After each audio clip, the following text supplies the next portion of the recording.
राज्यात ढगाळ हवामान आणि उन्हाचा चटका वाढलाय. उकाड्याने घामाच्या धारा वाहू लागल्यात. आज 27 फेब्रुवारी रोजी उन्हाचा चटका आणि उकाडा वाढण्याचा अंदाज हवामान विभागाने वर्तवलाय. तुरळक ठिकाणी अंशतः ढगाळ हवामान होण्याची शक्यता आहे.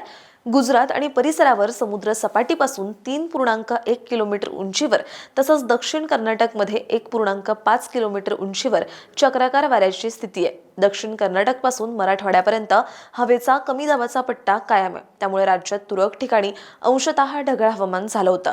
गुरुवारी म्हणजेच काल 26 फेब्रुवारी रोजी राजस्थानच्या अलवार येथे देशाच्या सपाट भूभागावरील निचांकी 10 अंश सेल्सिअस तापमान नोंदवले गेले. तर सकाळी 8:30 वाजेपर्यंतच्या 24 तासांमध्ये महाराष्ट्रातील सोलापूर आणि तमिळनाडूच्या एरोडे येथे देशातील उच्चांकी 36.6 अंश सेल्सिअस तापमानाची नोंद झाली. तसंच निफाड येथील गहू संशोधन केंद्रात राज्यातील निचांकी 11.3 अंश सेल्सिअस तापमानाची नोंद झाली.